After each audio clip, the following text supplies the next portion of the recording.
Today I'm going to show you how I tab my Henle Latin 2 book. If you have not tabbed your Henle Latin 1 book, you need to check out this video for your A, B, or 1 student because I tab it in a completely different way. My 2 secrets are, number 1, I like to organize by color so that it creates a visual line in the student's head that different tabs are being used for different things in Latin.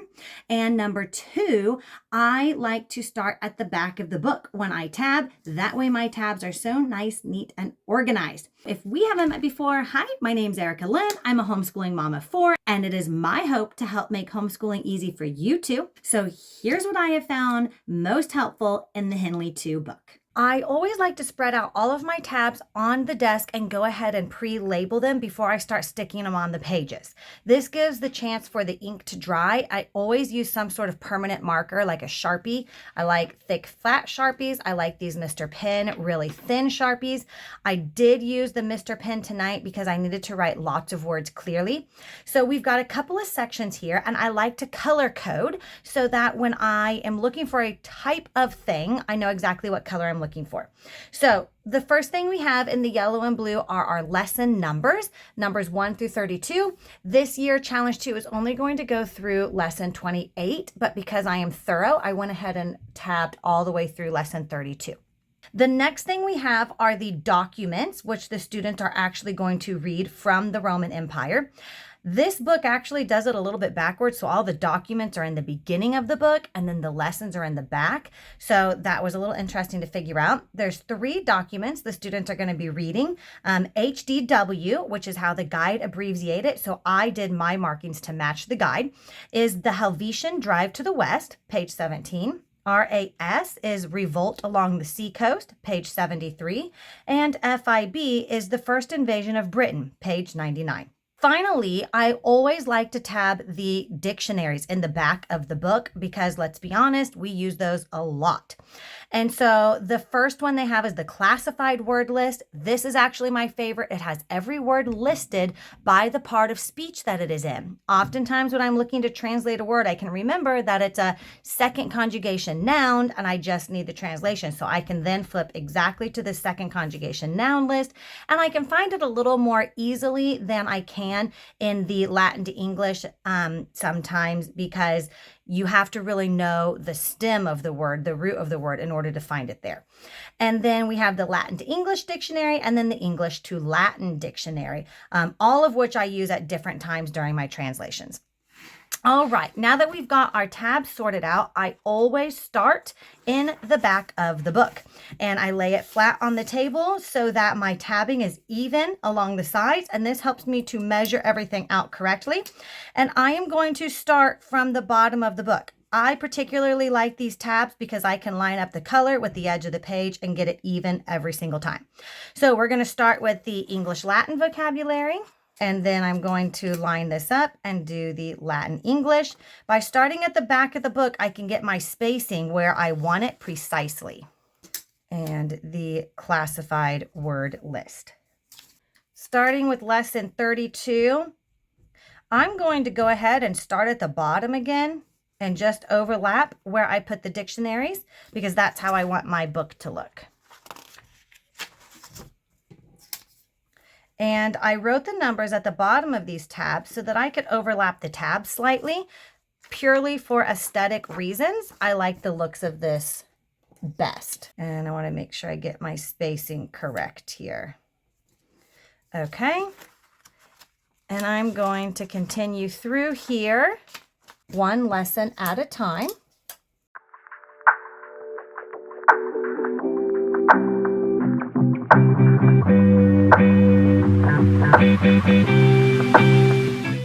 I'm feeling like this is a little bit tight on the top, but that doesn't bother me too much, so I'm going to go ahead and leave it there.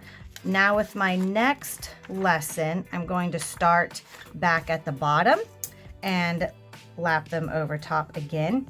If you want your tabs to come out exactly even, so you have the exact same number of tabs on each visual row going down, you can do that. You just need to take the total number and divide it by 3 or 4, however much you want your spacing, and space those out.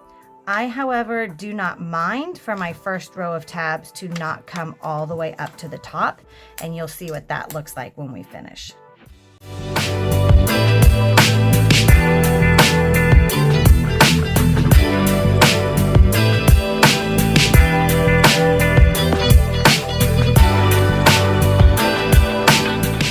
Okay, we are going back down to the bottom. I am now starting my third row. This one is not going to be as full as the last 2 rows I just did, and that is just fine with me. I do want to point out right now that these lessons in the Henle 2 book are very much shorter than the lessons in the Henle 1 book. So if you are on the fence trying to decide if your student is going to continue with Latin in Challenge 2 or is going to start tailoring this strand, I would really encourage you to trial run it, at least for the first 3 weeks, because the workload is significantly less than it was the last 3 years. And I understand you may be fatigued, and I sympathize with that. And so you might just give it a shot and see if it's not better. Okay, there we go. We've got all of those tabbed. That looks very aesthetically pleasing to me. And I am going to come over here and we are going to tab these 3 speeches now. And so I'm going to start with the bottom one, the first invasion of Britain, page 99. All right. And I'm going to kind of continue. I'm not going to overlap these like I did with the lesson numbers because I want to be able to see all the letters. And then Revolt Along the Sea Coast, 73. So I'm going to space this with just a gap between them, just like I did the red dictionary tabs at the beginning. And then the Helvetian Drive to the West, 17. And I apologize if I'm mispronouncing any of these words. That is not my forte. And that is just okay. All right, there we go. This is everything that your student is going to be using over the next year in Latin 2. And if you liked this video for Challenge 2, you should check out this playlist that I'm going to link over here because I have got a lot of helpful videos for Challenge 2. And so check out this whole playlist and see if there isn't anything there that would really help you. And also, I am going to put a link in the description below to my store. I have some grading rubrics for LTW. I've got a grading rubric for post LTW. As our students are trying to figure out how to write their own papers, it gives us a measuring stick to watch for their growth and them a goal to kind of shoot for. And all of that will be in my description below. And I'm also going to link the specific supplies that I use for tabbing in case you like these supplies, and you can get those through my Amazon link in the description below, which of course that supports me and helps me to be able to earn commission off of making these videos. So thank you all so much. And if you made it to the end of the video, would you put a heart in the comments below? That just means the world to me. Thank you all so much and have a blessed day.